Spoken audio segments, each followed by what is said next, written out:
ദൈവനാമത്തിന് മഹത്വം ഉണ്ടാകട്ടെ. എല്ലാ സഹോദരി സഹോദരന്മാർക്കും സ്നേഹവന്ദനം. ബൈബിൾ എടുത്ത് എഫീഷ്യ ലേഖനത്തിലേക്ക് തിരിയാം. എഫീഷ്യർക്ക് എഴുതിയ ലേഖനം 4-ാം അധ്യായം, അതിൻ്റെ 30, 31, 32 വേദഭാഗമാണ് നമ്മൾ വായിക്കാൻ പോകുന്നത്. എഫീഷ്യർക്ക് എഴുതിയ ലേഖനം 4-ാം അധ്യായം 30 മുതൽ ഞാൻ വായിക്കട്ടെ. ദൈവത്തിന്റെ പരിശുദ്ധാത്മാവിനെ ദുഃഖിപ്പിക്കരുത്, അവനാലല്ലോ നിങ്ങൾക്ക് വീണ്ടെടുപ്പ് നാളിനായി മുദ്രയിട്ടിരിക്കുന്നത്. എല്ലാ കയ്പും കോപവും ക്രോധവും കുറ്റാരവും ദൂഷണവും സകല ദുർഗുണവുമായി നിങ്ങളെ വിട്ട് ഒഴിഞ്ഞു പോകട്ടെ. നിങ്ങൾ തമ്മിൽ ദയയും മനസ്സലിവുമുള്ളവരായി ദൈവം ക്രിസ്തുവിൽ നിങ്ങളോട് ക്ഷമിച്ചതുപോലെ അന്യോന്യം ക്ഷമിപ്പീൻ. ആത്മീയത എന്ന് പറയുന്ന വാക്ക് നമ്മൾ പലപ്പോഴും ഉപയോഗിക്കുന്ന ഒന്നാണ്. എന്നാൽ പലപ്പോഴും അതിന്റെ അർത്ഥം ചോദിച്ചാൽ ചിലപ്പോൾ നമ്മളൊന്ന് കൊഴിഞ്ഞു പോകും, അല്ലേ? അപ്പൊ അതിനെക്കുറിച്ച് ആമുഖമായിട്ട് 1-2 പൊതു സത്യങ്ങൾ പറഞ്ഞേച്ച് നമ്മുടെ ഇന്നത്തെ ഈ വേദഭാഗത്തിലേക്ക് കടക്കുവാനാണ് ഞാൻ ആഗ്രഹിക്കുന്നത്. പുതിയ നിയമത്തിലെ ആത്മീയതയെ കുറിച്ച് നമ്മൾ മനസ്സിലാക്കേണ്ട ചില അടിസ്ഥാനപരമായ സത്യങ്ങളുണ്ട്. അതായത് പുതിയ നിയമം മൊത്തം അരിച്ചു പെറുക്കി അതിന്റെ ഉപദേശം എടുത്ത് നമ്മൾ ധ്യാനിക്കുകയാണെങ്കിൽ പുതിയ നിയമത്തിൽ പഠിപ്പിച്ചിരിക്കുന്ന ആത്മീയതയ്ക്ക് ഒഴിച്ചുകൂടുവാനാകാത്ത 3 അടിസ്ഥാന സത്യങ്ങളുണ്ട്. ഒന്നാമത്തേത്, പുതിയ നിയമത്തിലെ ആത്മീയത സുവിശേഷ വിഹിതമാണ്. അതായത് സുവിശേഷത്തിൽ അടിസ്ഥാനപ്പെട്ട ആത്മീയതയാണ്. അതായത് യേശു ക്രിസ്തു ക്രൂശിൽ പോയി ചെയ്ത പ്രവൃത്തി പുനരുത്ഥാനത്തിലൂടെ ഉയർത്തെഴുന്നേറ്റ് നമുക്ക് പകർന്നു തരുന്ന രക്ഷയുടെ അനുഭവത്തിൽ കടന്നു വന്നവർക്കേ പിന്നീട് എന്താകാൻ പറ്റത്തുള്ളൂ? ആത്മീയന്മാരാകാൻ പറ്റത്തുള്ളൂ. പുതിയ നിയമത്തിന് പുറത്തുള്ള പല ആത്മീയതകളും അങ്ങനെ അല്ല, അല്ലേ? നമ്മൾ ആത്മീയത പഠിച്ച് പാലിച്ച് പ്രാപിച്ച് രക്ഷ കൈവരിക്കണം, മോക്ഷം പ്രാപിക്കണം. പുതിയ നിയമത്തിൽ അങ്ങനല്ല. മോക്ഷമൊക്കെ പ്രാപിച്ചിട്ട് വേണം വന്ന് ആത്മീയതയിൽ വളരുവാൻ. ആദ്യം വീണ്ടും ജനിക്കണം, പിന്നെയുള്ള ആത്മീയത. അല്ലാതെ ആത്മീയതയിലൂടെ അല്ല നമ്മൾ രക്ഷിക്കപ്പെടുന്നത്. രക്ഷിക്കപ്പെടാൻ യേശു ക്രിസ്തുവിൽ വിശ്വസിച്ച് വീണ്ടും ജനനം പ്രാപിച്ച ദൈവമക്കൾക്കാണ് പിന്നീട് എന്തുള്ളത്? ആത്മീയതയുടെ വളർച്ചയും മറ്റു ഉപദേശങ്ങളും ഒക്കെ.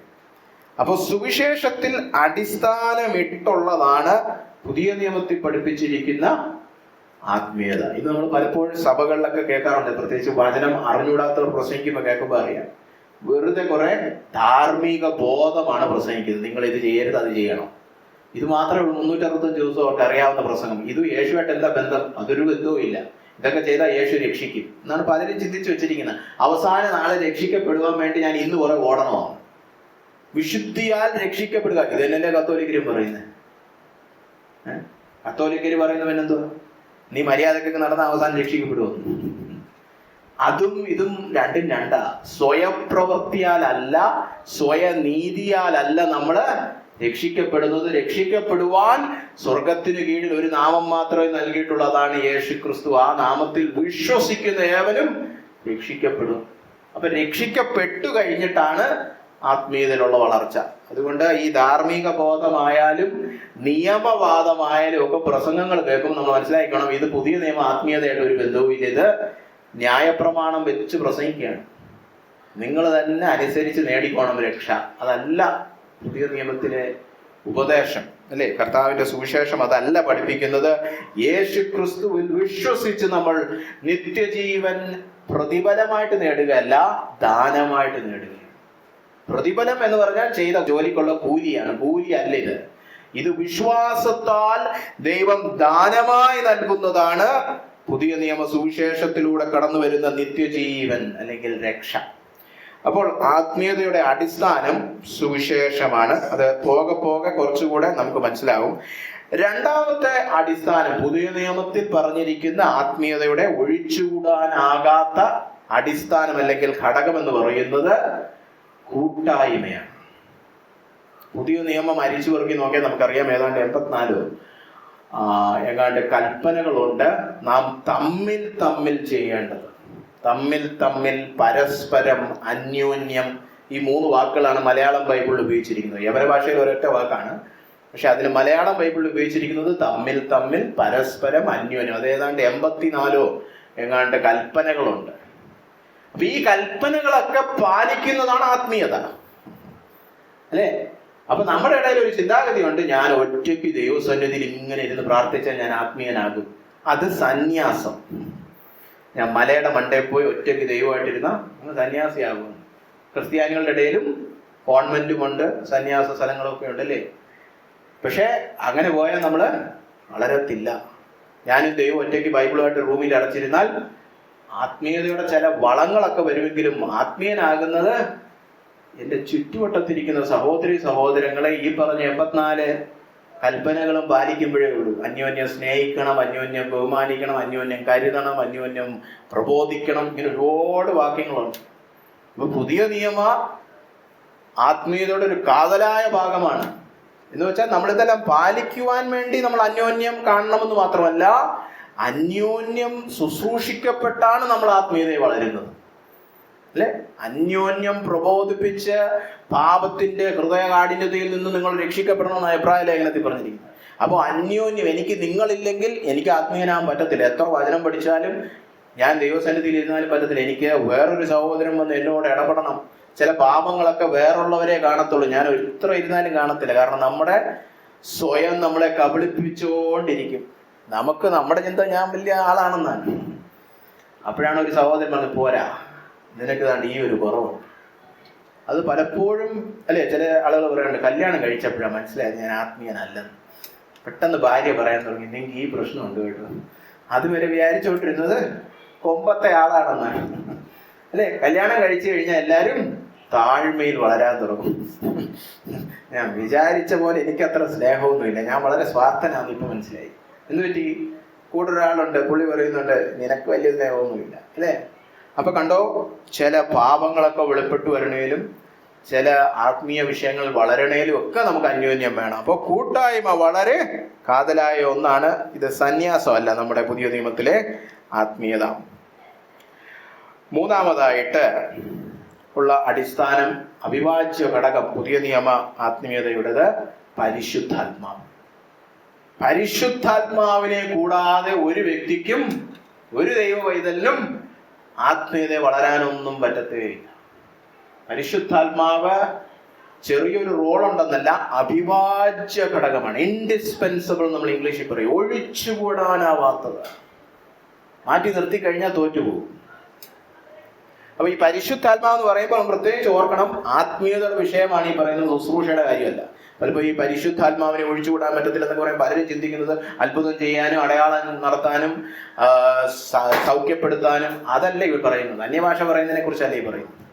പരിശുദ്ധാത്മാവ് എൻ്റെ അനുസരണ ജീവിതത്തിൽ അവിഭാജ്യ ഘടകമാണ്. അത് പലപ്പോഴും ആരും പറയാറില്ല, അല്ലേ? നമ്മുടെയൊക്കെ ഇടയിൽ കൂടുതലും പരിശുദ്ധാത്മാവ് കേൾക്കുന്നതെല്ലാം ഈ ശുശ്രൂഷയെ കുറിച്ചാണ്. അത്ഭുതം ചെയ്യുന്നതിനെ കുറിച്ചും അടയാളം കൊടുക്കുന്നതിനെ കുറിച്ചും അല്ലെങ്കിൽ സൗഖ്യം കൊടുക്കുന്നതിനെ കുറിച്ചും, ഈ ശുശ്രൂഷാപരമായ കൃപാവരങ്ങളെ കുറിച്ച് മാത്രമേ നമ്മൾ കേൾക്കാറുള്ളൂ.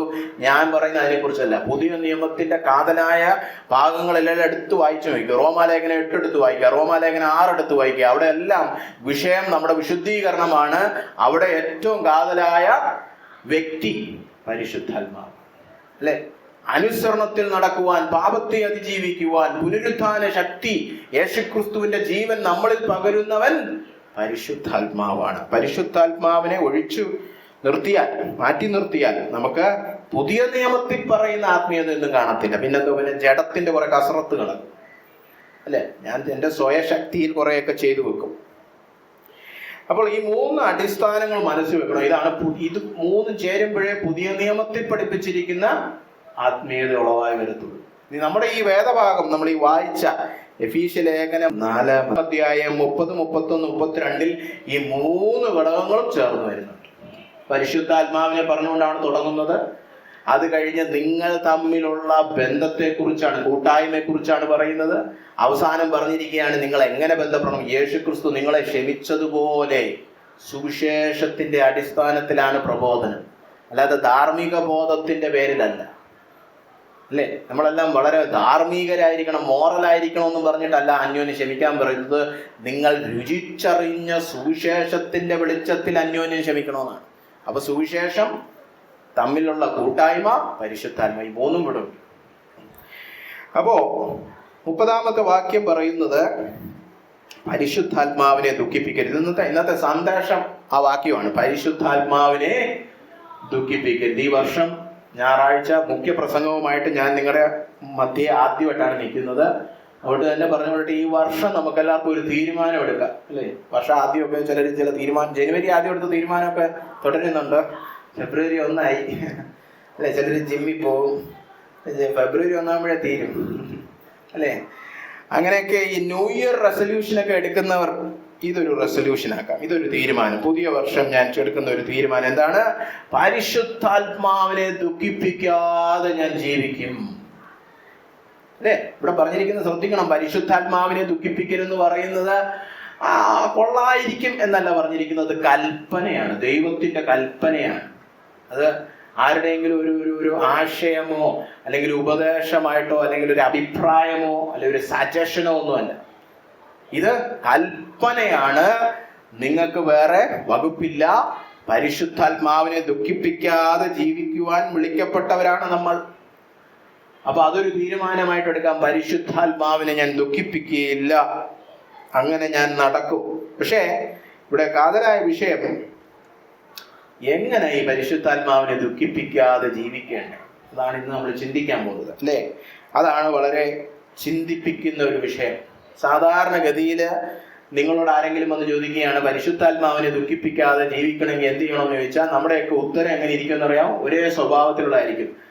ഞാനും എൻ്റെ ദൈവവുമായിട്ടുള്ള ബന്ധത്തെക്കുറിച്ചായിരിക്കും നമ്മൾ സംസാരിക്കുന്നത്. ആ വ്യക്തിയും ദൈവവുമായിട്ടുള്ള ബന്ധം, അതായത് പ്രാർത്ഥനാ ജീവിതം, വചനം വായിക്കുന്ന ജീവിതം, വ്യക്തിപരമായ അനുസരണം, അല്ലേ? അവിടെയൊക്കെ നിങ്ങൾ മര്യാദക്കൊക്കെ നടന്ന പരിശുദ്ധാത്മാവ് ദുഃഖിക്കപ്പെടുന്നില്ല എന്നാണ് മാനുഷിക ബുദ്ധിയിൽ നമ്മൾ പറയാൻ പോകുന്നത്, അല്ലേ? എന്നാൽ ഇവിടെ പറഞ്ഞിരിക്കുന്നത് ശ്രദ്ധിക്കണം, പരിശുദ്ധാത്മാവിനെ ദുഃഖിപ്പിക്കരുതെന്ന് പറഞ്ഞിട്ട് പിന്നെ പറഞ്ഞിരിക്കുന്ന മേഖല നമ്മൾ തമ്മിലുള്ള ബന്ധമാണ്. അതിനാണ് ഇവിടെ ഊന്നൽ കൊടുത്തിരിക്കുന്നത്. സഭയ്ക്കകത്ത് നമ്മൾ തമ്മിലുള്ള കൂട്ടായ്മ ബന്ധത്തിൽ നിങ്ങൾ ശ്രദ്ധിച്ചു ജീവിച്ചാലേ പരിശുദ്ധാത്മാവിനെ ദുഃഖിപ്പിക്കാതിരിക്കത്തുള്ളൂ. നേരത്തെ പറഞ്ഞ വ്യക്തിപരമായി, ഇപ്പൊ നമ്മുടെ ലോകം മുഴുവൻ വ്യക്തി സ്വാതന്ത്ര്യത്തിന്റെ ലോകമാണ്, അല്ലേ? എല്ലാം വ്യക്തികൾക്കാണ് പ്രാധാന്യം, സമൂഹത്തിനല്ല, സഭയ്ക്കല്ല, അല്ലെ? ഇൻഡിവിജ്വൽ റൈറ്റ്സ് എന്നൊക്കെ പറഞ്ഞ ഓരോരുത്തർ ഇറങ്ങിയിട്ടുണ്ട്, അല്ലെ? അപ്പൊ ഈ വ്യക്തിപരമായ സ്വാർത്ഥ താല്പര്യത്തിൽ മുങ്ങിക്കിടക്കുന്ന ലോകത്തിൽ നമ്മളും ജീവിക്കുന്നുണ്ട്. നമുക്കും ആത്മീയത വെറും വ്യക്തിപരവും സ്വാർത്ഥവുമാണ്. ഞാനും ദൈവവും, പിന്നെ കുറെ എണ്ണമൊക്കെ ചുറ്റുമൊക്കെ വന്ന് ഇരിപ്പുണ്ട് സഭയിൽ, അവരിരുന്നിട്ട് പോട്ടെ, അല്ലേ? ഇത്രയേ ഉള്ളൂ. എന്നാ ഇവിടെ അങ്ങനല്ല. നമുക്കങ്ങനെ അവഗണിച്ചു കളയുവാൻ കഴിയത്തില്ല. ഇടത്തും വലത്തും ഇരിക്കുന്നവര്, അവരോടുള്ള ബന്ധം വചനപ്രകാരം അല്ലെങ്കിൽ പരിശുദ്ധാത്മാവ് ദുഃഖിക്കപ്പെടും, കേട്ടോ? അപ്പൊ നമ്മുടെ കൂട്ടായ്മയിൽ നമ്മൾ പരിശുദ്ധാത്മാവിനെ ദുഃഖിപ്പിക്കാതെ ജീവിക്കണമെന്നുള്ളതാണ് ഇന്നത്തെ സന്ദേശത്തിന്റെ രത്നചുരുക്കം. ഇനി അതിന്റെ കാതലായ വിഷയങ്ങളിലേക്ക് കിടക്കാം. ഒരു കാര്യം പറഞ്ഞുകൊള്ളട്ടെ. 30-ാമത്തെ വാക്യത്തിൽ പറഞ്ഞിരിക്കുകയാണ്, ദൈവത്തിന്റെ പരിശുദ്ധാത്മാവിനെ നിങ്ങൾ ദുഃഖിപ്പിക്കരുത്. അവിടെ ആ ദുഃഖിപ്പിക്കരുതെന്ന് പറഞ്ഞിരിക്കുന്ന വാക്കിന് മലയാളത്തിൽ ഒരു വാക്കില്ല. ശരിക്കും പറഞ്ഞ യവന ഭാഷയിൽ ആ വാക്കിന്, ആ പദത്തിന് മലയാളത്തിലൊരു വാക്കില്ല. മലയാളത്തിലെല്ലാം ദുഃഖം എന്ന് പറഞ്ഞു പോയിരിക്കുകയാണ്. ഇതൊരു പ്രത്യേകതരം ദുഃഖമാണ്. യവന ഭാഷ വായിക്കുമ്പോൾ നമുക്ക് മനസ്സിലാവും ഏത് തരം ദുഃഖമാണെന്നറിയാമോ? നിങ്ങളോട് സ്നേഹമുള്ള ഒരു വ്യക്തിയെ വേദനിപ്പിക്കുമ്പോൾ തോന്നുന്ന ദുഃഖമാണ്, അല്ലെ? ഇപ്പൊ നമുക്ക് ഏതോ ഒരാൾ മരിച്ചെന്ന് കേട്ടപ്പോൾ ദുഃഖം വന്നു. ആ ദുഃഖത്തെ കുറിച്ചല്ല ഈ പറയുന്നത്. നിങ്ങളുടെ മോൻ വഴി കിടന്ന് കളിച്ചോണ്ടിരിക്കുന്നു ചെളിയിൽ, നിങ്ങൾക്ക് ദുഃഖം വരുമോ? വരും. റോഡിൽ കൂടെ വണ്ടി ഓടിച്ചു പോയപ്പോൾ കുറെ പേര് കളിച്ചോണ്ടിരിക്കുന്നു, അതും ഒരു ദുഃഖമായിരിക്കും. ചിലപ്പോൾ ദുഃഖമൊന്നും വരത്തില്ലായിരിക്കും. രണ്ടും തമ്മിൽ വ്യത്യാസമാണ്. ഒന്ന് എൻ്റെ പൈതലായി വഴി കിടക്കുന്നത്, അല്ലേ? അതായത് സ്നേഹം നിമിത്തം ഉളവാകുന്ന ഒരു ദുഃഖമാണ് ഈ പറയുന്നത്. അപ്പൊ പരിശുദ്ധാത്മാവിന് നിങ്ങളോട് അതിയായ സ്നേഹമുണ്ട്. ആ സ്നേഹത്തെ വ്രണപ്പെടുത്തരുത് എന്നാണ് അതിന്റെ അർത്ഥം. യവന ഭാഷയിൽ ആ പദം അങ്ങനെയാണ്. അതും ആ പദം ഒരുപാട് വാക്യങ്ങൾ എടുത്ത് നമുക്ക് നോക്കാം. പുതിയ നിയമത്തിൽ അത് ഉപയോഗിച്ചിരിക്കുന്നത് എല്ലായിടത്തും വ്യക്തിബന്ധമുള്ളിടത്തെ വേദനയാണ്. കർത്താവ് പറഞ്ഞു, എന്നെ എല്ലാവരും ക്രൂശിക്കും. അപ്പോൾ ശിഷ്യന്മാർ വേദനിച്ചു. ആ വേദനയായി പറയുന്നു, അല്ലാതെ വെറുതെ പൊതുവായി പറയുന്ന ദുഃഖമല്ല ഇത്. പരിശുദ്ധാത്മാവ് അതിയായി നിങ്ങളെ സ്നേഹിക്കുന്നു. ദൈവസ്നേഹം അല്ലെ, ദൈവത്തിന് സ്നേഹം ഉണ്ടല്ലോ. ആ ദൈവസ്നേഹം വ്രണപ്പെടുത്തുന്ന ദുഃഖമാണ് ഈ പറയുന്നത്. അപ്പൊ അത് മനസ്സിൽ വെച്ചോണം. ദൈവത്തിന്റെ അതിയായ സ്നേഹം നിങ്ങളോടുണ്ട്. ആ സ്നേഹത്തെ നിങ്ങൾ ദുഃഖിപ്പിക്കരുത്. എങ്ങനെ? നിങ്ങളുടെ കൂട്ടായ്മയിൽ ദൈവവചനം പറയുന്ന ക്രമീകരണങ്ങൾ ചെയ്യാതിരുന്നാൽ. ശരി, നമുക്ക് സമയം വളരെ കുറവായതുകൊണ്ട് ഞാൻ അതങ്ങ് വിട്ട് 31 വാക്യത്തിലേക്ക് കിടക്കുകയാണ്. എല്ലാ കയ്പും കോപവും ക്രോധവും കുറ്റാരവും ദൂഷണവും സകല ദുർഗുണവുമായി നിങ്ങളെ വിട്ടൊഴിഞ്ഞ് പോകട്ടെ. ഒന്നാമതായിട്ട് പറയുന്നത് നമ്മൾ തമ്മിലുള്ള കൂട്ടായ്മയിൽ നിന്ന് എടുത്തു കളയേണ്ട വസ്തുക്കളാണ്. എന്തെല്ലാം ഒഴിവാക്കണം, അതിൻ്റെ അടുത്ത വാക്യത്തിൽ എന്തെല്ലാം ഉണ്ടാക്കണം, അല്ലേ? ഈ വാക്യം ഞാൻ 3 ഘട്ടങ്ങളായിട്ടാണ് വ്യാഖ്യാനിക്കാൻ ആഗ്രഹിക്കുന്നത്. ഒന്നാമതായിട്ട് എല്ലാ കയ്പും. അവിടെ ആ എല്ലാ എന്നുള്ള വാക്ക് വളരെ കാതലായ വിഷയമാണ്. അതിനെക്കുറിച്ച് കൂടുതലൊന്നും ഞാൻ സമയമെടുക്കുന്നില്ല. എല്ലാ കയ്പും. ഈ കയ്പ് എന്ന് പറഞ്ഞാൽ ഏതാ കയ്പ്? മാങ്ങ കഴിക്കുമ്പോൾ ഉണ്ടാവുന്ന അതല്ല, അല്ലെ? കയ്പെന്നുള്ള വാക്കിന് മലയാളത്തിൽ അങ്ങനെ ഒരു അർത്ഥം ഉണ്ടെങ്കിലും കയ്പെന്നുള്ള വാക്കിന്റെ അർത്ഥം പൊരുത്തപ്പെടുവാൻ മനസ്സില്ലാത്ത ദീർഘകാലമായി നിലനിൽക്കുന്ന നീരസം. അതായത് ക്ഷമയില്ലായ്മ. ഒരാളെ ക്ഷമിക്കാൻ പറ്റിയിട്ടില്ല ഇതുവരെ, അല്ലെ? ചില വീടുകളിലൊക്കെ പോകുമ്പോൾ അപ്പച്ചനും അമ്മച്ചിയും ഇരിപ്പുണ്ട്. 1970 കല്യാണം കഴിച്ചതാ. ഇപ്പൊ എത്ര വർഷം? 50 വർഷമാകാറായി. ആ 75 നിന്റെ അളിയൻ എന്റെ മുഖത്ത് നോക്കി ആ വാക്ക് പറഞ്ഞില്ലയോ, അല്ലെ? 75 എന്ന് പറഞ്ഞാൽ, അല്ലെ? ഞാൻ ജനിച്ചിട്ടില്ല 75, അല്ലെ? അത്രയും. അപ്പൊ അതെന്താ അത് പൊറത്തിട്ടില്ല ഇതുവരെ. ആ നീരസം ഉള്ളിൽ കിടക്കുകയാണ്. ആ ക്ഷമ കൊടുത്തിട്ടില്ല. അങ്ങനെ ദീർഘകാലമായി നിലനിൽക്കുന്ന നീരസം, പൊറുക്കുവാൻ മനസ്സുമില്ല. അതാണ് ഇവിടെ കയ്പെന്ന് ഉദ്ദേശിച്ചിരിക്കുന്ന വാക്കിന്റെ അർത്ഥം. അപ്പൊ നമുക്കൊന്നും ഇത് ബാധകമല്ലല്ലോ, അല്ലേ? നമുക്കൊന്നും കയ്പില്ലല്ലോ, അല്ലേ? ഇതിന്റെ മൂലഭാഷയിലെ വാക്ക്, ഈ പദം, ഇതിൽ നിന്നാണ് നമുക്ക് കെമിസ്ട്രി പഠിച്ചവർക്കൊക്കെ അറിയാം. പിക്രിക് ആസിഡ് എന്ന് പറഞ്ഞൊരു ആസിഡ് ഉണ്ട്. അത് വെച്ചിട്ടാണ് നമ്മൾ ബോംബൊക്കെ ഉണ്ടാക്കുന്നത്, അല്ലേ? അതായത് ഇതൊരു സ്ഫോടന വസ്തുവാണിത്, അല്ലെ? അങ്ങനെ സ്ഫോടനാത്മകമായ കാര്യങ്ങൾക്കെല്ലാം പിന്നെ ഈ യവന പദം എടുത്ത് ഉപയോഗിക്കാൻ തുടങ്ങി. പക്ഷെ ഇതെവിടെ തുടങ്ങിയ? അകത്തിരിക്കുന്ന നീരസത്തെ സൂചിപ്പിക്കുന്നതാണ്. അതിനും ശരിക്കും ഈ വാക്കിന്റെ ശരിക്കുള്ള അക്ഷരീകമായ അർത്ഥം എന്ന് പറഞ്ഞാല് അമ്പെന്നാണ്. അമ്പും വില്ലും അറിയാമല്ലോ. അങ്ങനെ കൂർത്ത അമ്പുകളെ വിളിക്കുന്ന വാക്കെടുത്താണ് പിന്നീട് യവനന്മാര് ഹൃദയത്തിൽ ക്ഷമയില്ലായ്മയ്ക്ക് സൂചിപ്പിക്കാൻ ഉപയോഗിച്ചത്. അത് പിന്നെ മറ്റു ഭാഷകളിലൊക്കെ സ്ഫോടന വസ്തുക്കൾക്ക് ഉപയോഗിക്കാൻ തുടങ്ങി. അപ്പൊ എല്ലാവരും ചിത്രം കിട്ടുന്നുണ്ടെന്ന്. സ്ഫോടനാത്മകമായ ദേശത്തെയാണ് ഇവിടെ സൂചിപ്പിക്കുന്നത്, അല്ലെ?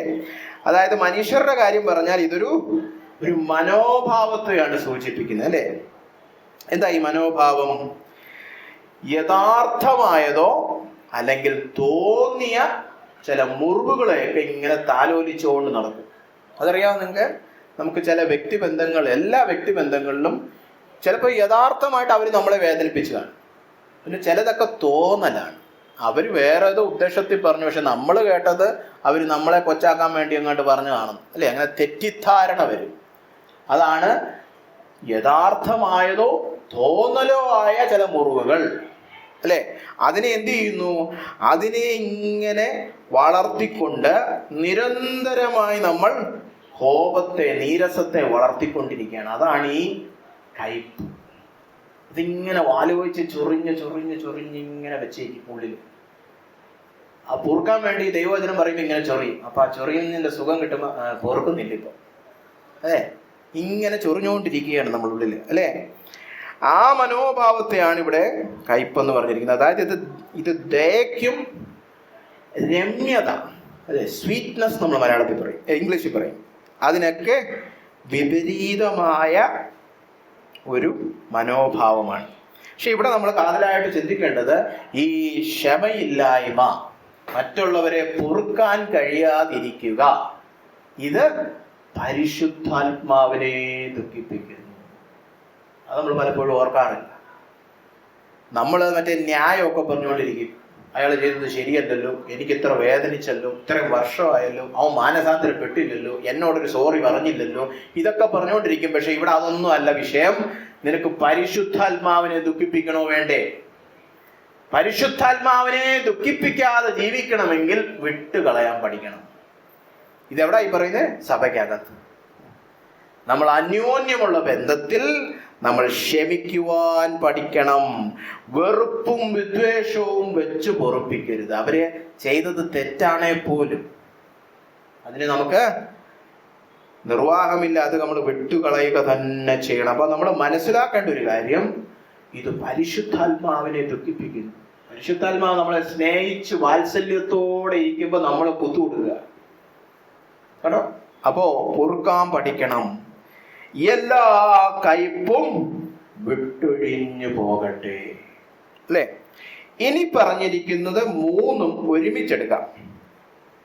കോപം, ക്രോധം, കുറ്റാരം. ഇവര് ബന്ധുക്കളാണ്, അതുകൊണ്ട് ഇവര് ഒന്നിച്ചെടുക്കുക.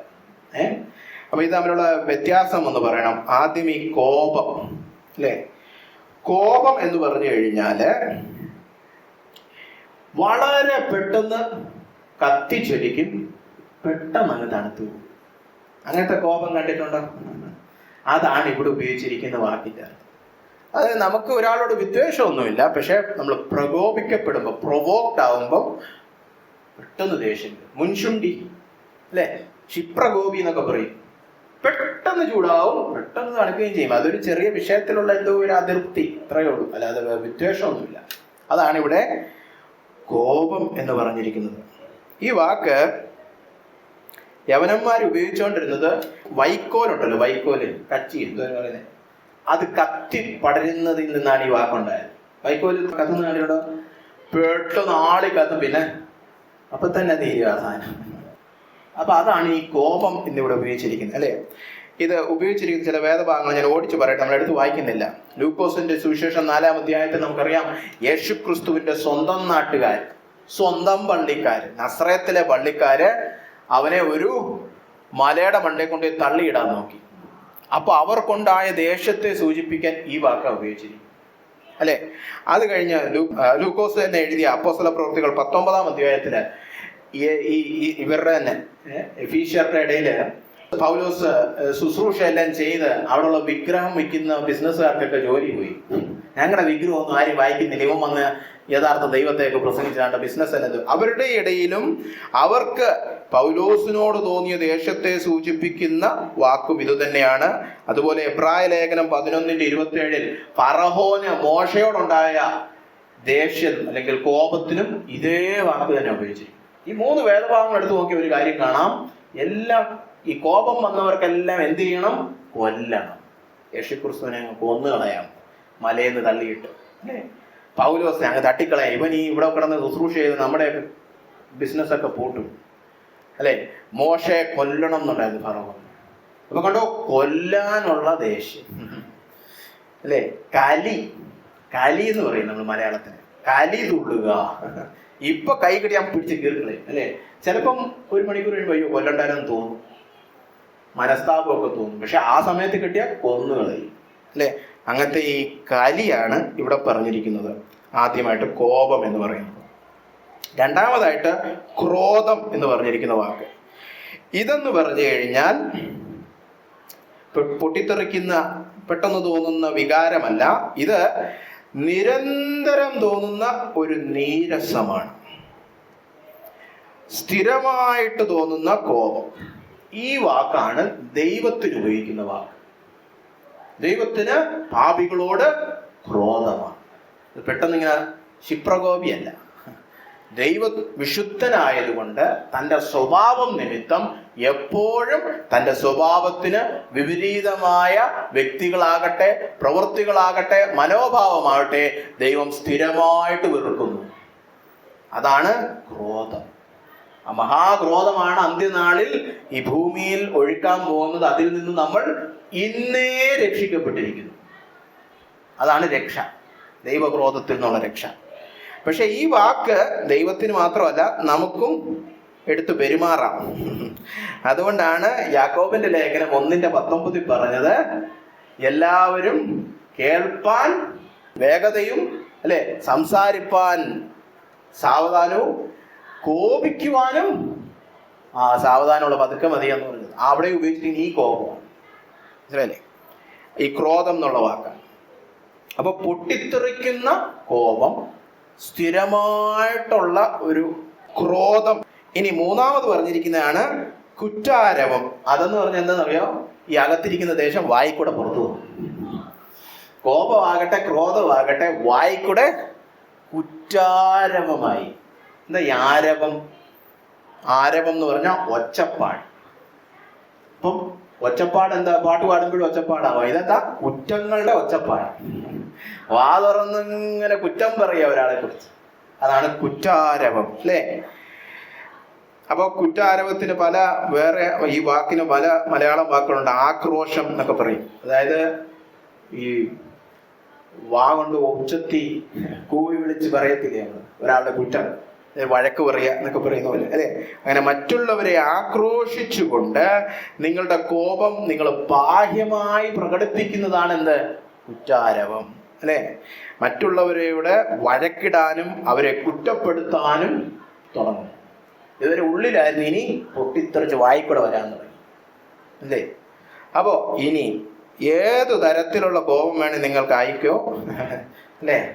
കോപം, ക്രോധം, കുറ്റാരവും ഇതെല്ലാം എന്ത് ചെയ്യണം? വിട്ടൊഴിഞ്ഞു പോകട്ടെ, അല്ലേ? പെട്ടെന്ന് തോന്നുന്ന അമർഷം, അതാകട്ടെ സ്ഥിരമായിട്ട് തോന്നുന്ന നീരസം, അല്ലേ? വായിക്കൂടെ വരുന്ന കുറ്റങ്ങളുടെ ആരവം, ഒച്ചപ്പാട്, ഇതെല്ലാം എന്ത് ചെയ്യണമെന്നാ വിശ്വാസികൾ നീക്കിക്കളയണം. കാരണം ഇത് മൂന്നും പരിശുദ്ധാത്മാവിനെ ദുഃഖിപ്പിക്കുന്നു. പരിശുദ്ധാത്മാവിനെ ദുഃഖിപ്പിച്ചിട്ട് ആത്മീയതയിൽ വളരാമെന്ന് ആരും ദിവാസ്വപ്നം കാണണ്ട. ആത്മീയതയായാലും ശുശ്രൂഷയായാലും തികഞ്ഞ പരാജയങ്ങളായിരിക്കും നമ്മൾ. അയ്യോ ബ്രദറെ, ഞാൻ എത്ര പ്രാർത്ഥിച്ചു, എന്തുകൊണ്ട് എന്റെ ജീവിതത്തിൽ ഇതൊക്കെ തന്നെ പരിശുദ്ധാത്മാവിനെ ദുഃഖിപ്പിച്ചിട്ട് ആത്മാവിന്റെ അനുഗ്രഹം പ്രതീക്ഷിക്കുന്നത് മണ്ടത്തരമാണ്, അല്ലെ? പരിശുദ്ധാത്മാവിനെ പ്രസാദിപ്പിക്കുന്നവരായിരിക്കണം നമ്മൾ. അതിനെന്ത് ചെയ്യണം? കോപവും ക്രോധവും കുറ്റാരവും വിട്ടുകളയണം. ഇനി മൂന്നാമത്തായിട്ട് അവിടെ പറഞ്ഞിരിക്കുന്ന അവസാനത്തെ രണ്ടെണ്ണം ഒരുമിച്ചെടുക്കാം. ദൂഷണവും സകല ദുർഗുണവും. ഇവിടെ ഈ ദൂഷണം എന്ന് ഉപയോഗിച്ചിരിക്കുന്ന വാക്കാണ് ബ്ലാസ്ഫമി, അല്ലെ? അതെന്ന് പറഞ്ഞാൽ പലതരത്തിലാവാം. പൊതുവായി പറഞ്ഞാൽ അധിക്ഷേപം, അധിക്ഷേപകരമായ സംഭാഷണം, അല്ലെ, സംസാരം, അല്ലെ? പക്ഷെ ഇവിടെ അത് ദൈവനിന്ദയാകാം, ദൈവദൂഷണമാകാം, ദൈവത്തെക്കുറിച്ചുള്ള എന്താ പറയുക, അധിക്ഷേപകരമായ സംസാരമാകാം. പക്ഷെ ഇവിടെ അതല്ല ഉദ്ദേശിച്ചിരിക്കുന്നത്. ഇവിടെ അന്യോന്യം മനുഷ്യരും തമ്മിലുള്ള കാര്യമാണ്, അല്ലെ? അത് എന്താ സൂചിപ്പിക്കുന്നത്? നമ്മള് മറ്റൊരു വ്യക്തിയെ അപകീർത്തിപ്പെടുത്താൻ നോക്കുകയാണ്, അവരെ കൊച്ചാക്കാൻ നോക്കുകയാണ്, അല്ലെ? എന്നിട്ട് എന്താണ്? അങ്ങനെ സംസാരിച്ച് അവർക്ക് ദോഷം വരുത്തി. ഇവിടെ ലക്ഷ്യം എന്ന് പറഞ്ഞു കഴിഞ്ഞാല് അവരുടെ നിന്ന വരുത്തുക, അല്ലെ? അവരെ നമ്മളെ താഴ്ത്തി കെട്ടി അവരുടെ സ്വഭാവഹത്യ വരുത്തുക. ഇയാൾ ഈ പറയുന്ന പോലെ നല്ലവനൊന്നുമല്ല, കൊള്ളാത്തവനാന്ന് പറഞ്ഞ് സ്ഥാപിച്ചെടുക്കുക. അതിനുവേണ്ടി ഉള്ളതും ഇല്ലാത്തതും കൂട്ടിയും കുറച്ചും ഒക്കെ നമ്മൾ പറയുന്നതിന്റെ പേരാണ് ദൂഷണം. മറ്റൊരു വ്യക്തിയെ കുറിച്ച് ബഹുമാനപരമല്ലാത്ത സംസാരം, അതിന്റെ ഉദ്ദേശം താഴ്ത്തിക്കെട്ടുക, അതിന്റെ ഉദ്ദേശം സ്വഭാവഹത്യ, അല്ലെ? അത് രണ്ട് രീതിയിൽ ചെയ്യാം. ഒന്ന് മുഖത്ത് നോക്കി പറയാം, അത് ദൂഷണം. മുഖത്ത് നോക്കി എങ്ങനെ എന്താ നാളെന്നൊക്കെ പറഞ്ഞ് സംസാരിക്കാം, അല്ലെ? ബഹുമാനമില്ലാതെ. അങ്ങേരോട് പറയാതെ വളഞ്ഞ വഴിയിലൂടെ മറ്റുള്ളവരോടെല്ലാം പറയാം, അതിന്റെ പേരാണ് പരദൂഷണം. ഒരു പര ചേർത്താൽ മതി. പരന്മാരോട് പറയാം, മറ്റുള്ളവരോട് ഇയാളെ കുറിച്ച് പറഞ്ഞ് ഇയാൾക്ക് മറ്റുള്ളവരുടെ ഇടയിലുള്ള ആ കീർത്തി, ആ ബഹുമാനം ഇല്ലാതാക്കാം. അങ്ങനത്തെ സംസാരം സഹോദരങ്ങൾ തമ്മിൽ പാടില്ല. യേശുക്രിസ്തുവിൽ കടന്നു വന്നവർ തമ്മിൽ പാടില്ല, അല്ലെ? അപ്പോ എല്ലാ ദൂഷണവും നീക്കിക്കളയണം. പണ്ട് ഒരു ദൈവദാസൻ, ഇംഗ്ലണ്ടിൽ ഉണ്ടായിരുന്ന ഒരു ദൈവദാസൻ പറഞ്ഞിങ്ങനെയാണ്: ഒരാളെ കുറിച്ച് നല്ലതൊന്നും പറയാനില്ലെങ്കിൽ അദ്ദേഹത്തെ കുറിച്ച് ഒന്നും പറയാതിരിക്കുക. അങ്ങേരെ കുറിച്ച് ഒന്നും നല്ലത് പറയാനില്ലെങ്കിൽ വാ പൂട്ടി വെക്കുക. അല്ലാതെ കുറച്ച് ഞാൻ പറഞ്ഞു തരാം അങ്ങേരുടെ കുഴപ്പങ്ങളൊക്കെ എന്നല്ല പറയേണ്ടത്. നല്ലതുണ്ടേ വാ തുറക്കുക, നല്ലതൊന്നുമില്ലേ വാ പൂട്ടി വെക്കുക. അല്ലെ, നല്ലൊരു നിയമമല്ലേ? സഭയിലുള്ളവരെ കുറിച്ച് നല്ലത് വല്ലതും പറയാനുണ്ടെ വാ തുറക്കും, കുറ്റങ്ങളും കുറവുകളും ഉണ്ടെങ്കിൽ പ്രാർത്ഥനയെ പറയും, അല്ലെങ്കിൽ വാ പൂട്ടി വെക്കും. അല്ലെ, അല്ലെങ്കിൽ പറയേണ്ട അധികാരികളോട് പറയും. അല്ലെങ്കിൽ പൊതുവെ എടുത്ത് അങ്ങേരെ എനിക്കറിയാം കുഴപ്പമാണ്, അങ്ങനല്ല. അല്ലെ, അങ്ങനെ ദൂഷണം പറയരുത്. കാരണം എന്താണ്? വീണ്ടും വീണ്ടും ഈ വേദഭാഗത്തിൽ ഏറ്റവും കാതലായ കൽപ്പന മറന്നുപോയി തന്നെ ചേർത്ത് വായിക്കണം. എന്തുകൊണ്ട് ദൂഷണം പറയരുത്? പരിശുദ്ധാത്മാവ് ദുഃഖിക്കപ്പെടും. നമ്മളൊക്കെ എത്ര ദൂഷണം പറഞ്ഞിരിക്കുന്നത് അല്ലേ? നമ്മൾ കണ്ടിട്ടില്ലാത്ത വാസന്മാരെ കുറിച്ച് വരെ നമ്മൾ ദൂഷണം പറഞ്ഞിട്ടുണ്ട്. അങ്ങേര് ശരിയല്ല, ഞാൻ യൂട്യൂബിൽ കണ്ടത് ശരിയാണെന്ന് ആര് പറഞ്ഞു? അല്ലെ, നമ്മളൊക്കെ എത്ര പേരെ ദൂഷണം പറഞ്ഞിരിക്കുന്നു. അപ്പൊ അത് വിട്ടുമാറണം. പരിശുദ്ധാത്മാവിനെ ദുഃഖിപ്പിക്കുന്നതാണ്. അവസാനമായി പറഞ്ഞിരിക്കുകയാണ് സകല ദുർഗുണം. ഈ ദുർഗുണം എന്നുള്ള വാക്കിന് വേണമെങ്കിൽ ദോഷം എന്നും പറയാം. ഇതെന്ന് പറഞ്ഞു കഴിഞ്ഞാൽ ഈ നേരത്തെ പറഞ്ഞതിൻ്റെയൊക്കെ കാതലായ സ്വഭാവം എന്ന് തന്നെ വേണേൽ പറയാം. ഈ വാക്ക് രക്ഷിക്കപ്പെടാത്തവരെ കുറിച്ച് സൂചിപ്പിക്കുന്ന ഒരു വാക്കാണ്.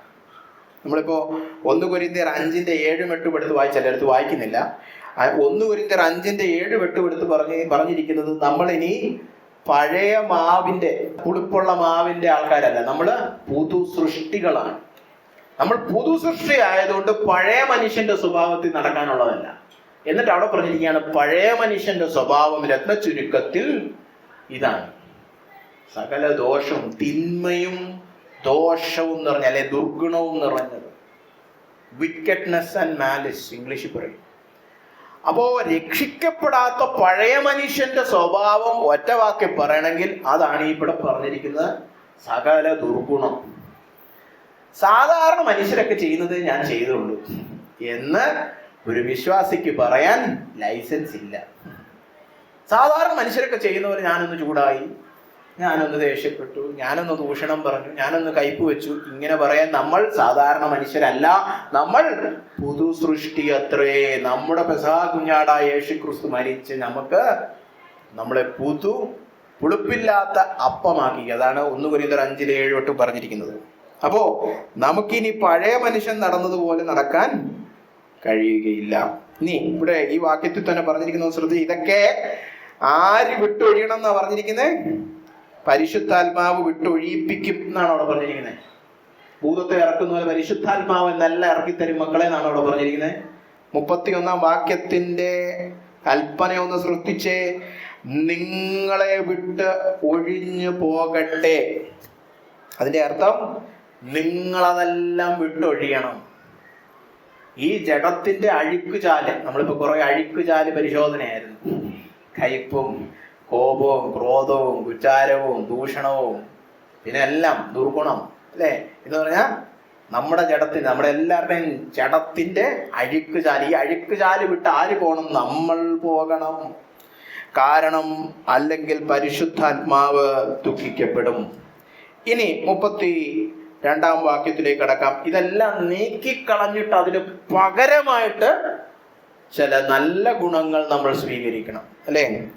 അതെന്താണ്? ഒന്നാമതായിട്ട് അവിടെ പറഞ്ഞിരിക്കുന്നത് നിങ്ങൾ തമ്മിൽ ദയയുള്ളവരായിരിക്കണം, അല്ലേ? ദയ എന്നിവിടെ പറഞ്ഞിരിക്കുന്ന വാക്ക്, അതിന്റെ അർത്ഥം സൗമ്യതയുള്ള, ജെന്റിൽ, അല്ലെ? സൗമ്യതയുള്ള, എളുപ്പത്തിൽ സങ്കടം ബോധിപ്പിക്കാവുന്ന. അതായത് പുള്ളി പറഞ്ഞ കേക്ക്, നമ്മുടെ സങ്കടമൊക്കെ കേൾക്കാൻ ആഗ്രഹമുണ്ട്, അല്ലെ? എളുപ്പത്തിൽ സങ്കടം ബോധിപ്പിക്കാവുന്ന സഹായകരമായ ഒരു മനോഭാവം, ഒരു സേവന മനോഭാവം, അല്ലെ? ഒരു പ്രശ്നം വന്നു, ആരോട് പറയാം? എന്തോ ഇവരോടൊന്നും ആ ബ്രദർ, പുള്ളിയോട് പോയി സംസാരിക്കാൻ, പുള്ളി പേടിപ്പിക്കില്ല, അല്ലെ? നമുക്ക് അടുക്കാൻ തോന്നും. ദയുള്ളവരോട് അടുക്കാൻ തോന്നും. ദയ ഇല്ലാത്തവനെ നമുക്ക് പേടിയാ. പോലീസിനെ കണ്ട നമുക്ക് പേടി വരും. അല്ലാതെ ആരും പോയി കെട്ടിപ്പിടിച്ച് മടിയിലിരുന്ന് സാറേ ഒരു കംപ്ലൈന്റ് ഉണ്ട് എന്ന് പറയൂ. നമ്മള് ഇമാരെ ഒഴിവാക്കാൻ, ഇമാര് ദയയില്ലാത്തവര്, നിഷ്ഠൂരന്മാരും ക്രൂരന്മാരും ഒക്കെയാണ്, അല്ലെ? അങ്ങനെ നമ്മൾ സഭയിലായിരിക്കരുത്. ഇയാളുടെ അടുത്ത് പോയി ഒന്നും പറയാൻ പറ്റും, പാപമൊക്കെ പറഞ്ഞ് അടുത്ത പ്രസംഗത്തിൽ വെച്ച് അടിച്ച് പൊട്ടിച്ചു കളയും ഇയാള് എന്ന് തോന്നിപ്പിക്കുകയാണെങ്കിൽ ദയയില്ല, ജെന്റിലല്ല. എന്നാ നിങ്ങൾ സുവിശേഷം വായിക്കുമ്പോൾ കണ്ടിട്ടുണ്ടോ? ഒരു പരീക്ഷന്റെ അടുത്ത് പോകാത്ത ഭാവികളൊക്കെ യേശുക്രിസ്തുവിന്റെ അടുത്ത് പോകുന്നുണ്ട്. അതെന്താ? പരീക്ഷ നല്ല കട്ടി ഉപദേശം കൊടുക്കുക, യേശു എല്ലാം വെള്ളം ചേർത്ത് കൊടുക്കുന്നതാണോ? അല്ല. എല്ലാ പരീക്ഷനേക്കാളും കൂടുതൽ നരകത്തെ കുറിച്ച് പ്രസംഗിച്ച യേശുവാ. പക്ഷെ യേശുവിന്റെ അടുക്കലെ ഭാവികളൊക്കെ പോകുന്നത് എന്താ കാരണം? ഉപദേശമൊക്കെ കടികട്ടിയാണേലും വ്യക്തി ദയുള്ള, അതാണ് വ്യത്യാസം. അല്ലെ? അങ്ങനെ നമ്മൾ അന്യോന്യം സൗമ്യതയുള്ളവരും എളുപ്പത്തിൽ സങ്കടം ബോധിപ്പിക്കാവുന്നവരും സഹായ മനോഭാവമുള്ളവരും ആയിരിക്കണമെന്നാണ്. അല്ലേ? ഇതെങ്ങനാവാമെന്ന് ഞാൻ പിന്നീട് പറഞ്ഞുതരാം. പക്ഷെ നമുക്ക് ആദ്യം എന്തൊക്കെ ആവണമെന്ന് കാണാം. ഇതെന്താ ഇവിടെ പറഞ്ഞു വരുമ്പോൾ ഈ മൊത്തം പശ്ചാത്തലത്തിൽ നിന്ന് ചിന്തിക്കണം. അങ്ങനെയുള്ളവർ പരിശുദ്ധാത്മാവിനെ പ്രസാദിപ്പിക്കുന്നു. പരിശുദ്ധാത്മ വളരെ സന്തോഷമാണ് അങ്ങനെയുള്ളവരെ കാണുമ്പോൾ. യേശുവിനെ പോലെ നടക്കുന്നു, ദയയിൽ നടക്കുന്നു, അല്ലെ, കരുതലിൽ നടക്കുന്നു, കരുണയിൽ നടക്കുന്നു, അല്ലെ. അങ്ങനെയുള്ളവരടുത്ത് പരിശുദ്ധാത്മാവ് ആവസിക്കും. കാരണം പരിശുദ്ധാത്മാവിനെ പ്രസാദിപ്പിച്ച് നടക്കാണ്. രണ്ടാമതായിട്ട് അവിടെ പറഞ്ഞിരിക്കുകയാണ്, നിങ്ങൾ മനസ്സലിവുള്ളവരായിരിക്കണം. അതായത് ലോല ഹൃദയന്മാരായിരിക്കണം, പെട്ടെന്ന് അലിയുന്നവരായിരിക്കണം, ആർദ്രതയുള്ളവരായിരിക്കണം, വാത്സല്യമുള്ളവരായിരിക്കണം, അനുകമ്പയുള്ളവരായിരിക്കണം. ഇതെല്ലാം ആ വാക്കിന്റെ അർത്ഥങ്ങളാണ്. ഇംഗ്ലീഷിൽ ടെൻഡർ ഹാർട്ടഡ് എന്ന്. ലോല ഹൃദയം തൊട്ട എന്താ പറയാ, അലിഞ്ഞു പോകും. അല്ലെ? ഒരു തലയാണയൊക്കെ പിടിച്ചെങ്ങനെ ഇരിക്കും, നല്ല സോഫ്റ്റ് അല്ലെ, അല്ലാതെ പാറക്കല്ല് പോലെ ഇരിക്കരുത്. അല്ലെ? ഇവിടെ തന്നെ 18-ാം വാക്യം ഒന്ന് നോക്കി, എഫീസ്യ ലേഖനം 4:18. ഇത് അവിശ്വാസികളെ കുറിച്ചാണ് ഈ പറയുന്നത്. അവർ അന്ധബുദ്ധികളായി അജ്ഞാനം നിമിത്തം, ഹൃദയകാഠിന്യം നിമിത്തം തന്നെ. എഫീസ്യ ലേഖനം 4:18 പറഞ്ഞിരിക്കുകയാണ്, അവിശ്വാസികളുടെ സ്വഭാവം എന്താണ്? ഹൃദയകാഠിന്യം. എന്നാൽ രക്ഷിക്കപ്പെട്ട ദൈവമക്കൾ എങ്ങനെയുള്ളവരാണ്? മനസ്സലിവുള്ളവരാണ്. ഹൃദയകാഠിന്യമുള്ളവൻ ആരോടും ഒരു അനുകമ്പയും വാത്സല്യവും സ്നേഹവും ഒന്നും തോന്നാൻ പോകുന്നില്ല.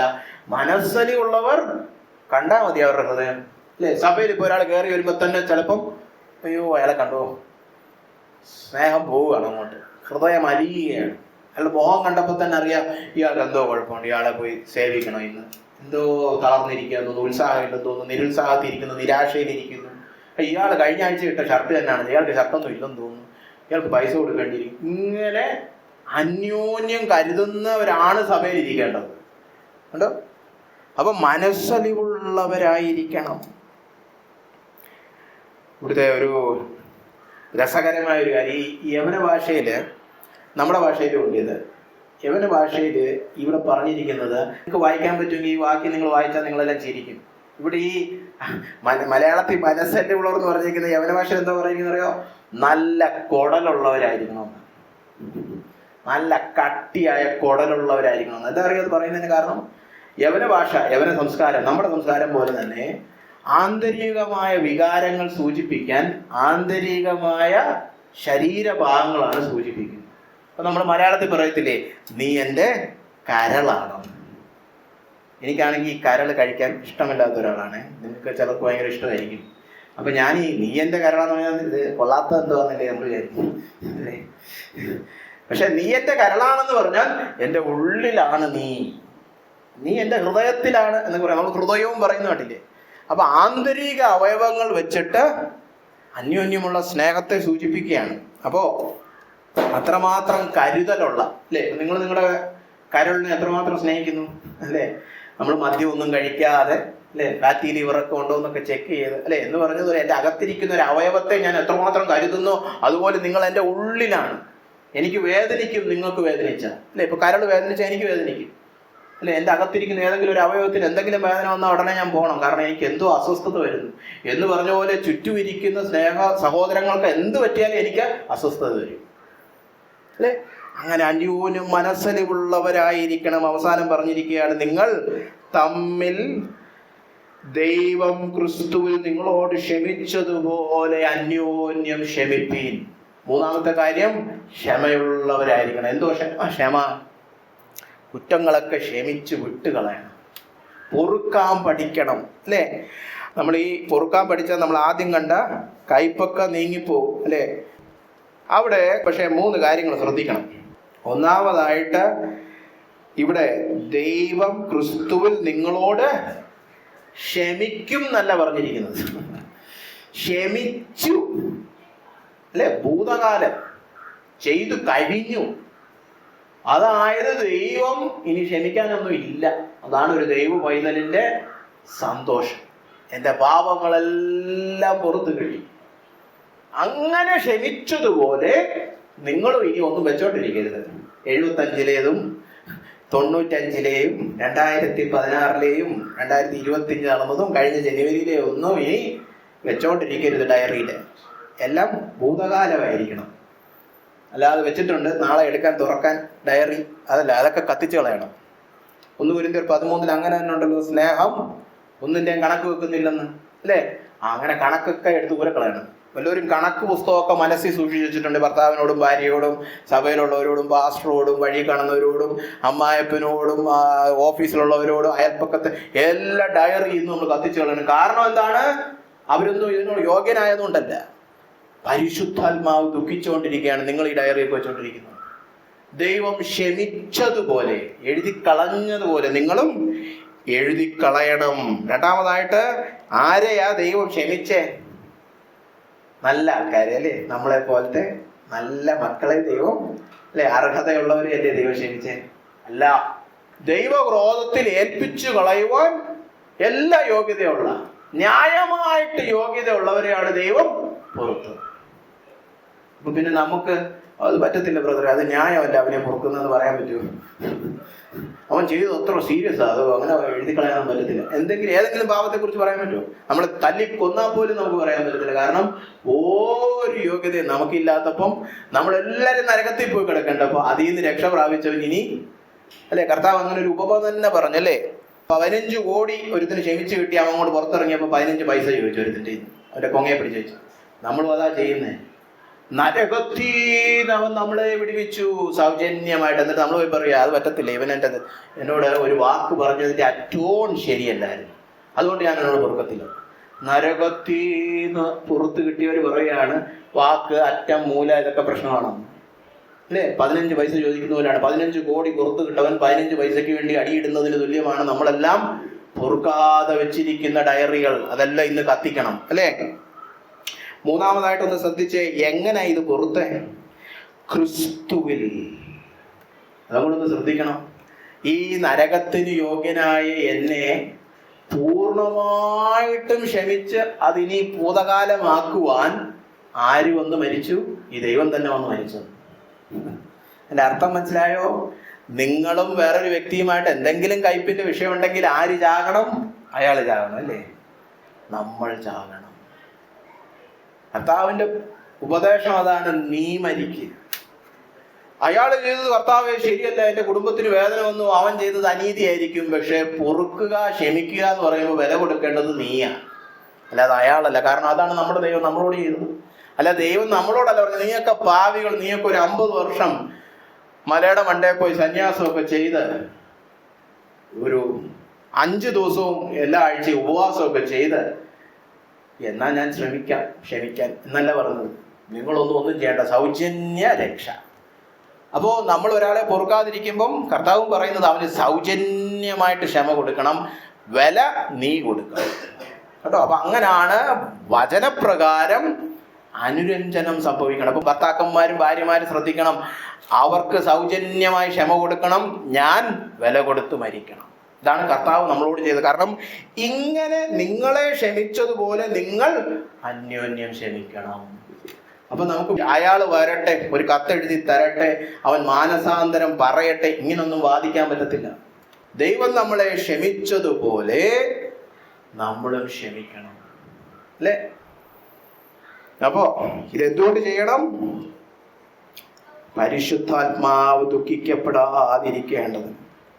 അപ്പൊ നമ്മളൊരു ചോദ്യം ചോദിക്കും, ബ്രദർ ഇതൊക്കെ എങ്ങനെ ചെയ്യും? ഇതൊക്കെ കൊള്ളാം കേട്ടോണ്ടിരിക്കാൻ, അല്ലേ? അവിടെയാണ് ഞാൻ ആദ്യം പറഞ്ഞത് വീണ്ടും ഓർമ്മിപ്പിക്കേണ്ടത്. ഇത് സുവിശേഷത്തിൽ അടിസ്ഥാനമിട്ടാലേ പറ്റത്തുള്ളൂ. 1-2 വാക്യങ്ങളെ എനിക്ക് വായിച്ച് സഹായിച്ചു തരണമേ. നമ്മളോട് ആദ്യം ഇവിടെ പറഞ്ഞത് എന്തായിരുന്നു? നിങ്ങൾ ദയുള്ളവരായിരിക്കണം. എങ്ങനെ ദയുള്ളവരാകാൻ പറ്റും? നമുക്ക് വായിക്കാം. 1 പത്രോസ് 2:3 വായിച്ചേ. 1 പത്രോസ് 2:3.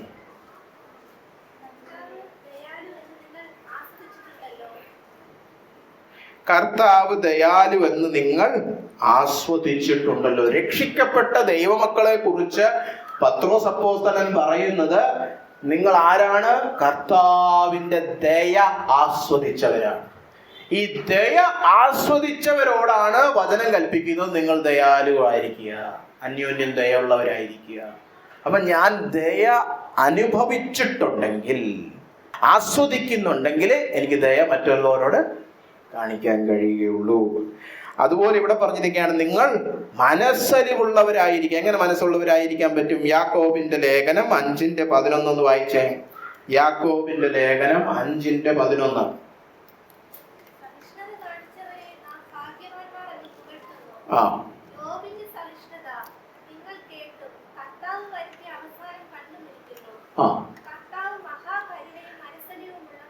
ആ കർത്താവിനെ കുറിച്ച് പറഞ്ഞിരിക്കുന്നുണ്ടോ?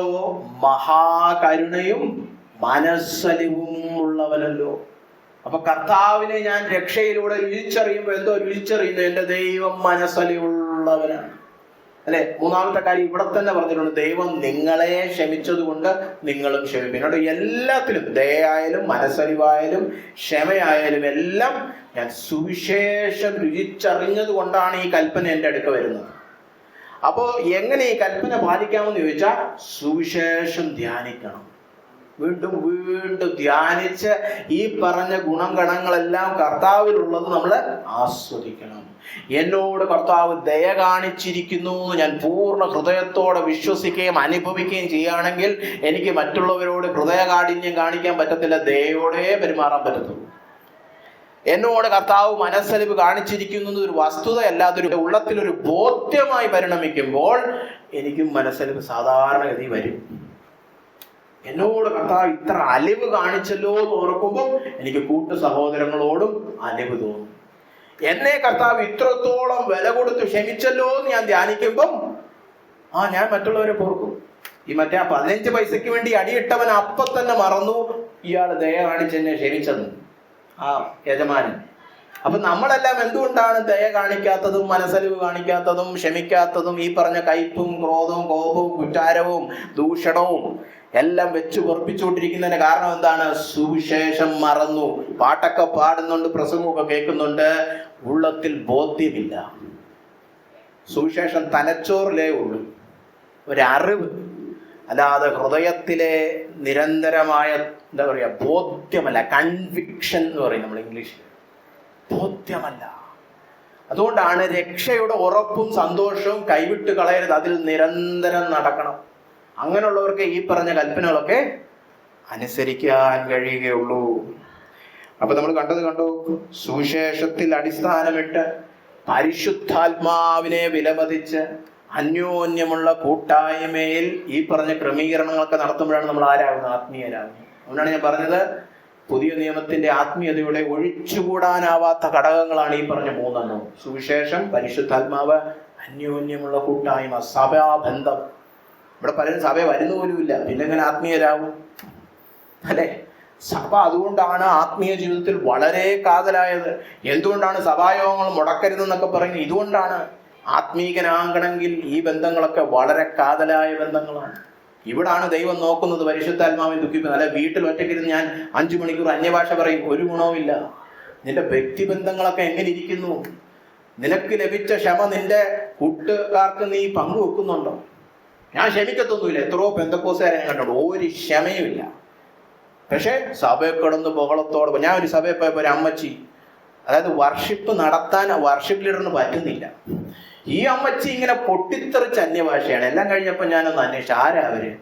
അപ്പൊ അവരുടെ കഥയൊക്കെ പറഞ്ഞിട്ടാണ് അവര് തൊട്ടടുത്തുള്ള അയൽക്കാരുമായിട്ട്, ഒരു ഹിന്ദു അയൽക്കാരുമായിട്ട് യുദ്ധം നടത്തിക്കൊണ്ടിരിക്കുക. യുദ്ധം, കേസും കൊടുത്ത് വഴക്കും നടത്തി, എന്നിട്ട് അന്യഭാഷയെ പ്രസംഗം. അപ്പോ നമ്മളിവിടെ കയ്പൊക്കെ വെച്ച് പുലർത്തിയ പരിശുദ്ധാത്മാവ് ദുഃഖിക്കുന്നു പറഞ്ഞു. കയ്പ് മാത്രമല്ല, കേസും കൊടുത്തിരിക്കുക. കേസും വഴക്കും വക്കാണോ ഒക്കെ ആയിട്ട് നടക്കുന്നവര് പക്ഷെ സഭയെ വരുമ്പോ കിടന്ന് കുലുങ്ങുന്നു. അത് തെറ്റിദ്ധാരണയാണ്, അത് വഞ്ചനയാണ്, അത് പരിശുദ്ധാത്മാവേ അല്ല. ഞാൻ വ്യക്തിപരമായി വിശ്വസിക്കുന്നത് കേരളത്തിലെ 95% പെന്തക്കോസുകാരും വഞ്ചിക്കപ്പെട്ടവരാണ്, സെൽഫ് ഡിസീവ്ഡ്. അവര് ജഡത്തിൽ കുറെ അനുഭൂതിയൊക്കെ സൃഷ്ടിച്ചേച്ച് പറയാണ് പരിശുദ്ധാത്മാവിന്റെ വളരെ ശക്തമായ സാന്നിധ്യം ഉണ്ടായിരുന്നു. നിങ്ങളുടെ ജീവിതത്തിൽ കയ്പുണ്ടോ? കേസും വഴക്കും. ഇവിടെ പെന്തക്കോസുകാര് ലീഡേഴ്സ് തന്നെ കേസും വഴക്കൊക്കെ അല്ലെ, നമുക്ക് എല്ലാവർക്കും അറിയാം. അതിലോട്ടൊന്നും ആ ചവറിലോട്ടൊന്നും ഞാൻ പോകുന്നില്ല. എന്നിട്ട് പറയുകയാണ് പരിശുദ്ധാത്മാവിന്റെ അതൊന്നും പരിശുദ്ധാത്മാവല്ല. കുലുങ്ങി, രോമാഞ്ചം വന്നു, അന്യഭാഷയിൽ എന്തൊക്കെയോ പറഞ്ഞു. അത് അന്യഭാഷ പോലും ആയിരിക്കത്തില്ല അല്ലെ. എല്ലാ മനുഷ്യർക്കും എന്തെങ്കിലുമൊക്കെ ചപ്പളപ്പന്നൊക്കെ പറയാനൊക്കെ അറിയാം. അങ്ങനെ പഠിച്ചു വെച്ചിരിക്കുന്ന ഒരു പ്രക്രിയയാണ്. 95% വഞ്ചിക്കപ്പെട്ടിരിക്കുകയാണ്. പരിശുദ്ധാത്മാവിനെ ദുഃഖിപ്പിച്ചേച്ച് പറയുകയാണ് അഭിഷേകം ഉണ്ടെന്ന് എൻ്റെ മേൽ. എന്തോന്ന് അഭിഷേകം? രോമാഞ്ചം ഉണ്ടെന്നായിരിക്കും. പിന്നെ അത്ഭുതങ്ങളൊന്നും നടത്താൻ പരിശുദ്ധാത്മാവ് വേണമെന്നൊന്നുമില്ല. പിശാചിനും ചെയ്യാനറിയാം അത്ഭുതവും അല്ലെ. എത്രയോ വചനങ്ങൾ നമുക്ക് പുതിയതും പഴയ നിയമത്തിൽ നിന്ന് തന്നെ എടുക്കാം. കർത്താവ് തന്നെ പറയുന്നുണ്ട്, അങ്ങനെയുള്ളവർ വരും, അവർ പ്രവർത്തിക്കും, നിങ്ങളെ ദൈവം പരീക്ഷിക്കും അല്ലെ. ആവർത്തന പുസ്തകം 13 വായിച്ചാൽ മനസ്സിലാവും. അപ്പോ പരിശുദ്ധാത്മാവിനെ ദുഃഖിപ്പിക്കരുതെന്ന് പറയുമ്പോൾ കാതലായ വിഷയം എൻ്റെ അനുസരണം എങ്ങനെ ഇരിക്കുന്നു എൻ്റെ കൂട്ടായ്മ ബന്ധത്തിൽ. അത് നിങ്ങൾ ചിന്തിക്കണം പ്രിയമുള്ളവരെ. അപ്പൊ നമുക്ക് നേരത്തെ പറഞ്ഞതുപോലെ ഈ വർഷം ഒരു തീരുമാനമെടുക്കാം. പരിശുദ്ധാത്മാവിനെ ദുഃഖിപ്പിക്കുന്ന യാതൊരു പ്രവൃത്തിയോ മനോഭാവത്തിലോ ഞാൻ ഏർപ്പെടുകയില്ല എന്നൊരു തീരുമാനമെടുക്കാം. അങ്ങനെ ദൈവത്തിന്റെ ആത്മാവിനെ വിലമതിച്ചുകൊണ്ട് പരസ്പരമുള്ള നിങ്ങളുടെ കൂട്ടായ്മയിൽ അവനെ ദുഃഖിപ്പിക്കാതിരിക്കുകയും എല്ലാ കയ്പും കോപവും ക്രോധവും കുറ്റാരവും ദൂഷണവും എല്ലാ ദുർഗുണങ്ങളും ഉപേക്ഷിച്ച് സ്നേഹത്തിൽ നടന്നുകൊണ്ട് ദൈവം മനസ്സലിവും ഉള്ളവരായി പരസ്പരം ക്ഷമിക്കുന്നവരായിട്ടും നമുക്ക് മാറാം. കാരണം യേശു ക്രിസ്തുവിൽ ദൈവം നമ്മളോട് വൻ കൃപ കാണിച്ചിരിക്കുന്നു. അതാണ് ഇന്നത്തെ മെസ്സേജിന്റെ ആകത്തുക. അവസാനമായിട്ട് പ്രായോഗിക തലത്തിൽ ഒരു നിർദ്ദേശം പറഞ്ഞ് ഞാൻ ഇരിക്കാൻ ആഗ്രഹിക്കുന്നു. ഈ 30-ാം വാക്യം ഒരു പ്രാർത്ഥനയായിട്ട് മാറ്റുക. ഞാൻ ഈ പ്രസംഗം ആദ്യമായിട്ട് പ്രസംഗിച്ചത് ഒരു 7-8 കൊല്ലം മുമ്പാണ്. അമേരിക്ക വെച്ചാന്ന് തോന്നുന്നു. അന്ന് മുതൽ എൻ്റെ ഉള്ളത്തിൽ വന്നൊരു ബോധ്യമാണ്. ഞാൻ പിന്നീട് പലപ്പോഴും പരീക്ഷിച്ചിട്ടുമുണ്ട്. ഈ 30-ാം വാക്യം പലർക്കും അറിയാമെങ്കിലും ഇത് പ്രാർത്ഥിക്കുന്നവർ വളരെ വിരളമാണ്. നമ്മുടെയൊക്കെ ജീവിതത്തിൽ ഒരു പ്രാർത്ഥനയാക്കി മാറ്റണം. കർത്താവെ, പരിശുദ്ധാത്മാവിനെ ദുഃഖിപ്പിക്കാതിരിക്കുവാൻ എന്നെ സഹായിക്കണം. ഈ വാക്യം നമ്മൾ അവഗണിക്കുന്നത് തന്നെ പരിശുദ്ധാത്മാവിനെ ദുഃഖിപ്പിക്കുന്ന ഞാൻ വിശ്വസിക്കും. കാരണം പരിശുദ്ധാത്മാവിനെ ദുഃഖിപ്പിച്ചാലും കുഴപ്പമൊന്നുമില്ലെന്ന്. അങ്ങനെ പാടില്ല. വിലമതിക്കണം. പരിശുദ്ധാത്മാവിനെ നമ്മൾ വിലമതിക്കുക തന്നെ ചെയ്യാം. അവനെ വേദനിപ്പിക്കുന്ന ഒന്നും ചെയ്യാൻ പാടില്ല. അതുകൊണ്ട് നമുക്ക് എന്നും ഇതൊരു പ്രാർത്ഥനയാക്കി മാറ്റാം. കർത്താവെ, പരിശുദ്ധാത്മാവിനെ ദുഃഖിപ്പിക്കുന്ന ഒരു പ്രവൃത്തി ഞാൻ ചെയ്യാനിടയാവരുത്. പിന്നെ സഭയായിട്ട് ബന്ധപ്പെട്ട് എൻ്റെ കൂട്ടുവിശ്വാസികളുമായിട്ടുള്ള ബന്ധത്തിൽ, എൻ്റെ കൂട്ടായ്മ ബന്ധത്തിൽ ഞാൻ പരിശുദ്ധാത്മാവിനെ ദുഃഖിപ്പിക്കുന്ന യാതൊന്നും ചെയ്യുവാൻ ഇടയാകരുതെന്ന് ഒരു പ്രാർത്ഥിക്കാം. നമുക്ക് കണ്ണുകളടച്ച് തലകളെ വണക്കി ഒരു നിമിഷം ഈ വചനത്തോട് പ്രാർത്ഥിച്ച് പ്രതികരിക്കാം. ഞങ്ങളെ സ്നേഹിക്കുന്ന വലിയവനായ കർത്താവേ, അങ്ങയുടെ ഈ നല്ല വചനത്തിനായിട്ട് ഞങ്ങൾ അങ്ങയെ സ്തുതിക്കുന്നു. കേട്ട വചനം ഞങ്ങളുടെ ഉള്ളത്തിൽ ക്രിയ ചെയ്ത് അങ്ങ് ആഗ്രഹിക്കുന്ന രൂപാന്തരങ്ങളും ഫലങ്ങളും പുറപ്പെടുവിക്കുവാൻ ഞങ്ങളെ തന്നെ അങ്ങയുടെ കരത്തിൽ സമർപ്പിക്കുന്നു. ഞങ്ങളാൽ ഒന്നും സാധ്യമല്ല കർത്താവേ. ഞങ്ങൾക്ക് യാതൊരു കഴിവോ പ്രാപ്തിയോ ആത്മീകരാകുവാൻ എന്തെങ്കിലും സിദ്ധതയോ ഞങ്ങൾക്കില്ല കർത്താവേ. അങ്ങയുടെ കൃപയാൽ ഒന്ന് മാത്രമേ ഞങ്ങൾക്ക് അങ്ങനെ ആയിത്തീരുവാൻ കഴിയുള്ളൂ. അതുകൊണ്ട് പ്രാർത്ഥിക്കുന്നു കർത്താവെ, പരിശുദ്ധാത്മ സഹായം ഞങ്ങൾക്ക് പകർന്നു തരണമേ. ആത്മാവിനെ ദുഃഖിപ്പിക്കുന്ന യാതൊരു പ്രവൃത്തിയും, യാതൊരു വാക്കുകളും മനോഭാവങ്ങളും ഒന്നും ഞങ്ങളുടെ ഉള്ളത്തിൽ കാണുവാൻ ഇടയാകരുതേ. പകരം ആത്മാവിനെ പ്രസാദിപ്പിക്കുന്ന ദയയും മനസ്സലിവും അന്യോന്യമുള്ള ക്ഷമയും ഞങ്ങളിൽ അധികം വളരണമേ. അങ്ങനെ ഈ സഭ, പ്രത്യേകിച്ച് ഞങ്ങളുടെ ഈ സഭ ദൈവസ്നേഹത്തിൽ വളരുന്നൊരു സഭയായി മാറണമേ. പരിശുദ്ധാത്മാവ് പ്രസാദിച്ചിട്ട് ഞങ്ങളുടെ വ്യക്തി ജീവിതത്തിലും ഞങ്ങളുടെ ശുശ്രൂഷയിലും അവന്റെ മഹത്വവും അവന്റെ ശക്തിയും അത്യധികമായി വെളിപ്പെടണമേ. ഞങ്ങൾ ശുശ്രൂഷിക്കുമ്പോൾ അങ്ങനത്തെ ശുശ്രൂഷകളായിരിക്കണമേ. പരിശുദ്ധാത്മാവിന്റെ പ്രവൃത്തി പ്രകടമാകുന്ന ശുശ്രൂഷകൾ ഉളവാകുവാൻ, പരിശുദ്ധാത്മാവിനെ പ്രസാദിപ്പിച്ച് നടക്കുന്നവരാകുവാൻ ഞങ്ങളെ സഹായിക്കണമേ എന്ന് പ്രാർത്ഥിക്കുന്നു. ഈ പ്രാർത്ഥന കേട്ടിരിക്കാൻ സ്തോത്രം. സകല മാനവ മഹത്വവും അങ്ങേക്ക് തന്നെ കരയേറ്റുന്നു. യേശു ക്രിസ്തുവിന്റെ നാമത്തിൽ തന്നെ. ആമേൻ.